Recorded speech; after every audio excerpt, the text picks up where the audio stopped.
when you give yourself permission to slow down, or when life forces it on you.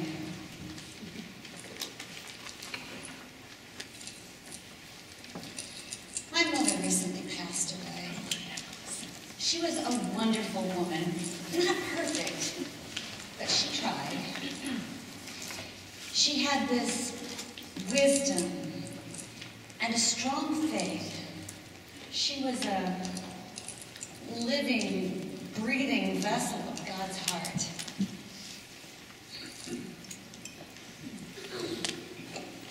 Of all the things I received after she passed, this is probably what I cherish the most.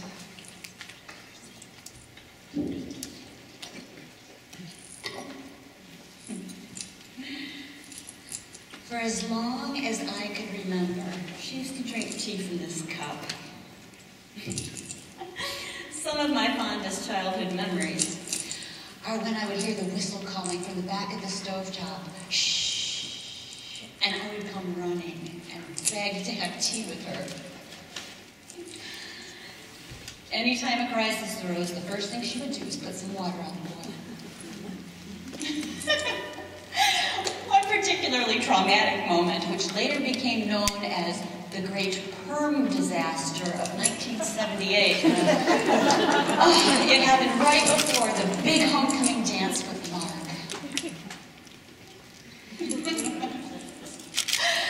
I thought my life was over.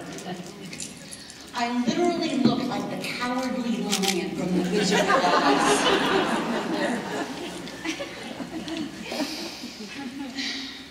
My mother, she told me to calm down, that everything would be all right.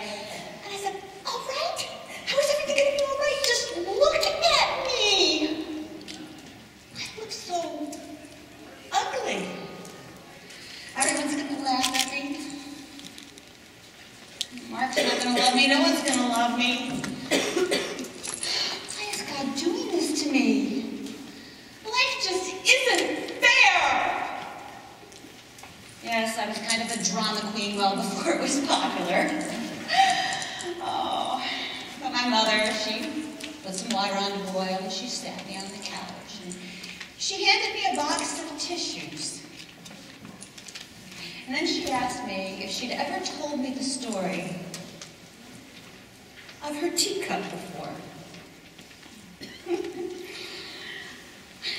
I'd seen her drinking tea from this cup for as long as I could remember, and I guess I always thought it was just a plain, ordinary cup. I guess the look on my face gave her the answer she was looking for, because she just smiled and started to tell me the following story. There once was a couple who traveled to England for their 25th wedding anniversary. While they were there, they decided to do some shopping.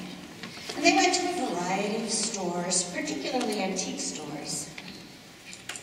They loved antiques and pottery, and especially teacups.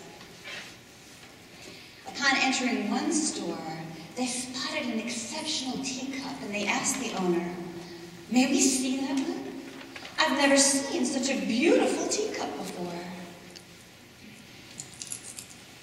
And so the store owner handed it to them, and suddenly the teacup began to speak. Well, at this point, I gave a teenage eye roll and said, "Mother, teacups don't talk."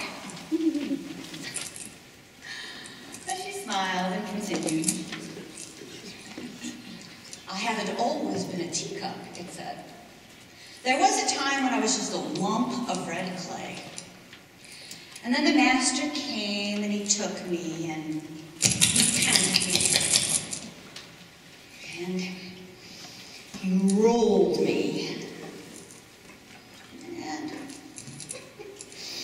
he pressed me and pushed me. And I shouted, 'No, no, stop it. I don't like that. It hurts. Stop it, stop it.' But the master only smiled and said, Not yet. And then he took me and he placed me on a spinning wheel. And I was spinning around and around and around, and I was suddenly getting so dizzy, and I said, "Stop it! I don't like this. It's making me feel sick. I don't like this. Stop." But the master just smiled and said, "Not yet." And then he took me and he placed me in an oven. I'd never felt such heat before. I was burning up. And I said, I can't stand this. Let me out, please, please, let me out of here. And just when I thought I could bear it no more, I saw him looking through the glass, and I could read his lips.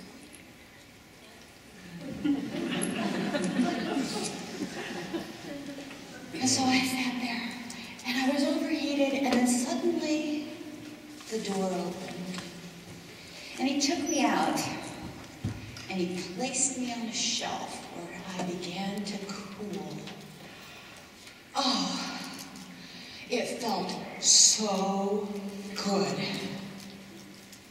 But then I saw him coming. He had a paintbrush in his hand, and suddenly he started to paint me all over. The fumes were terrible. And I said, "Stop, stop, I don't like that smell. Stop it, stop it." And he just shook his head and said, "Not yet." Then he placed me back in an oven. Only this oven wasn't like the first one. This one was twice as hot. I begged and I pleaded, "I can't take this. It is far too hot. Just let me out. Let me out. I can't bear it another minute." And then he opened the door, and he took me out, and he set me on a shelf, where I waited, and I waited, and I waited, wondering, what's he going to do to me next? And I braced myself because I saw him coming. But then he handed me a mirror. And he said, "Look at yourself." And so I did.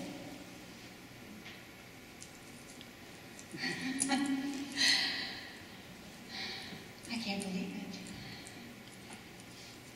it. That couldn't possibly be me. Be me. It's beautiful. I'm beautiful.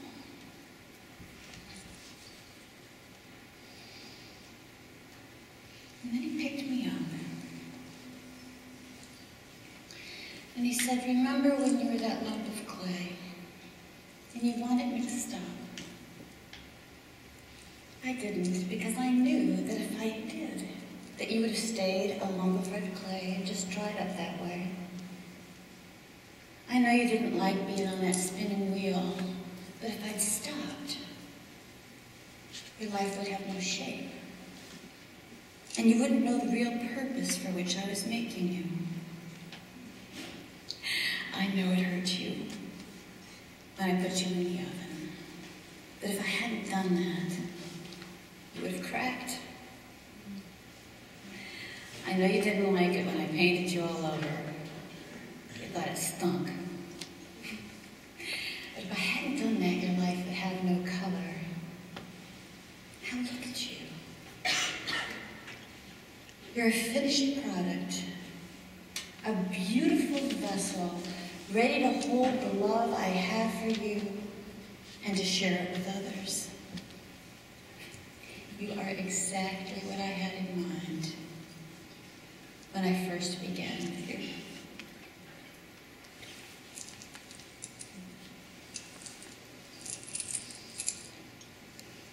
My mother then told me that this is the teacup from the story and that it belonged to my grandmother. She poured some tea.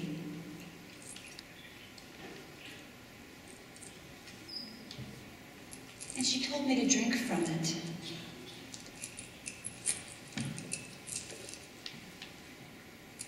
To let the warmth of the water and the love of God fill me and flow through me.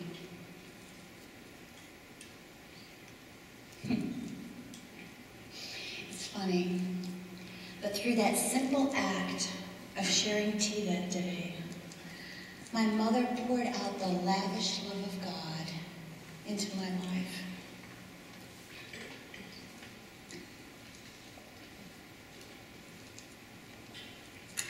And I can't even drink a cup of tea these days without remembering that story of the teacup and the lessons that I learned from it. My mother knew that I would experience things in life far more difficult than a bad hair day. She knew that there'd be times when I was pressed and pushed, days that it seemed that my life was spinning out of control, but that God is still in control.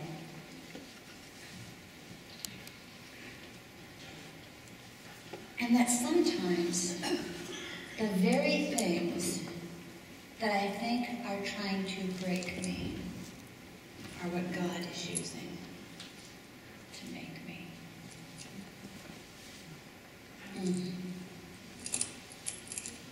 My mother was a very wise woman.